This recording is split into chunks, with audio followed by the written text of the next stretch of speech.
Halo teman-teman semua, pada kesempatan kali ini 040 Cinema akan ngerangkum alur cerita sebuah film horor berjudul Magi. Film dibuka dengan kisah pada zaman dahulu tentang seorang diktator kejam bernama Adolf Hitler. Di balik sosok kejamnya, ternyata ada sebuah sekte hitam yang membantunya. Hingga pada saat puncak kejayaan, Hitler berkhianat. Hitler membunuh semua tukang sihir atau apapun yang berhubungan dengan sekte. Tapi hanya ada satu yang selamat, ia adalah Baron. Ia kemudian melarikan diri ke Istanbul, Turki. 10 tahun kemudian, Baron mengirim sebuah video yang ditujukan kepada Hitler. Video itu berisikan sebuah ancaman, dan 1 tahun setelah video itu tersebar, Hitler mati dengan misterius. Semasa hidupnya, Baron bersembunyi di ruangan bawah tanah di kota Istanbul. Baron juga membentuk sebuah sekte baru yang lebih mengerikan. Seiring perkembangan zaman, kisah tentang sekte misterius itu hanya tinggal rumor, terkecuali kepada 2 orang ini. Mereka menyadari tentang kebenaran sekte tersebut. Mereka berdua bukanlah pengikut sekte, melainkan seorang pendeta yang kerap memburu iblis yang mengganggu manusia.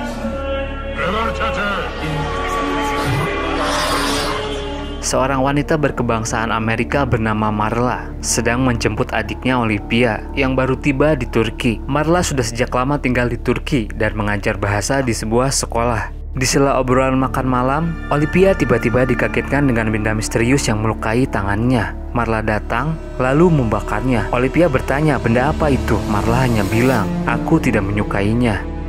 Setelah makan malam, Marla bercerita kalau dia sedang hamil.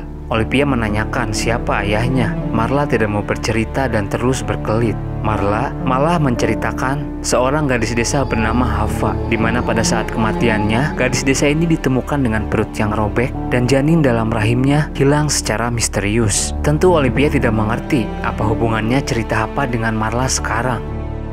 Hingga saat larut malam, di lantai bawah Marla mendengar suara memanggil-manggil namanya. Ia menghampirinya dan seketika banyak serangga menyerupai lalat yang mengerubungi Marla. Marla lalu berteriak dan terdengar oleh Olivia. Bergegas Olivia menghampirinya. Ia kaget dan melihat Marla yang sudah meninggal dengan kondisi perut yang robek dan bayinya menghilang. Sama persis dengan apa yang diceritakan Marla sebelum tidur. Kematian Marla membuat syok. Olivia lalu melaporkannya kepada polisi, lalu meminta agar kasus ini dipecahkan sampai tuntas. Berita kematian Marla juga sampai kepada rekan-rekannya, yaitu Emir dan Suzan. Mereka berdua kaget mendengar cerita Olivia tentang kondisi kematian Marla. Mereka berjanji akan membantu Olivia jika dibutuhkan. Semua normal dan tidak ada hal-hal aneh. Hingga pada saat Olivia tertidur, ia terkejut melihat benda yang menyeramkan di balik tempat tidurnya. Dan sosok mengerikan lalu muncul.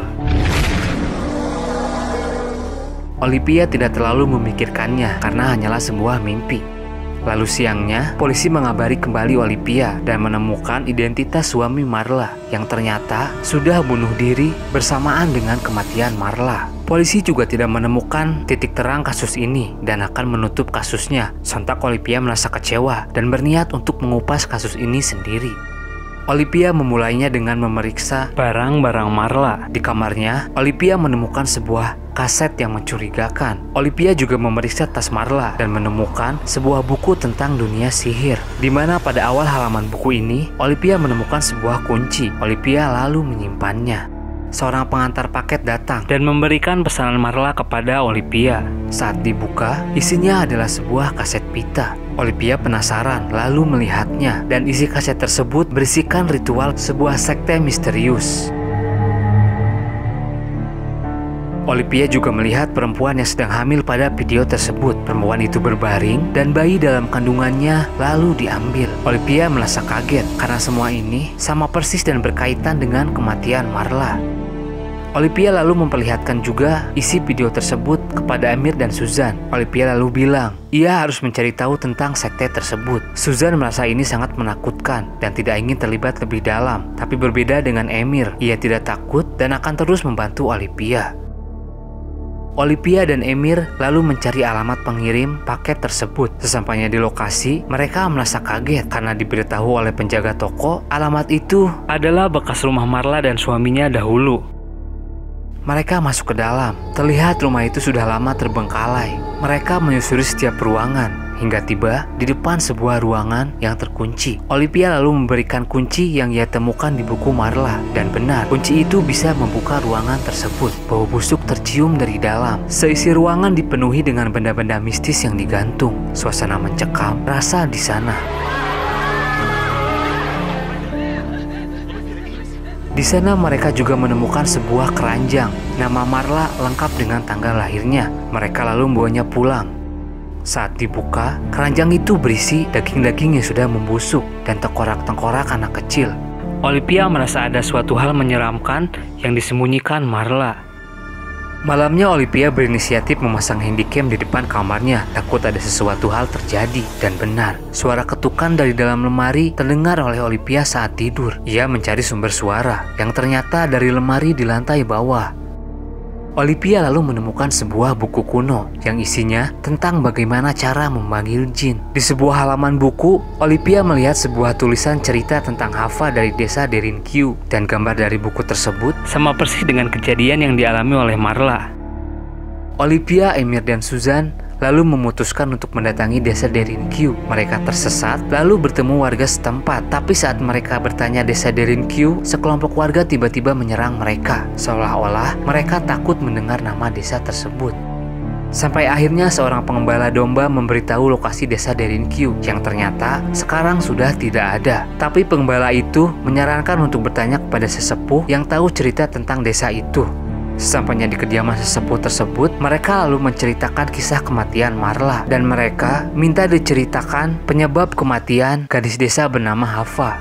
Sesepuh itu lalu tidak keberatan untuk menceritakannya. Dahulu Hava remaja merupakan keluarga pindahan dari desa lain, tapi semenjak tinggal di sini, banyak kejadian-kejadian janggal menimpa desa. Semua ternak mati, panen gagal, dan sebagian besar penduduk desa menderita penyakit yang aneh. Dan beredar rumor keluarga Hava memiliki ilmu hitam. Hingga puncaknya, di suatu malam warga mendatangi rumah Hava dan melihat kondisi Hava yang mengerikan. Tubuh Hava seperti kerasukan jin, dan dalam perutnya tengah mengandung anak jin.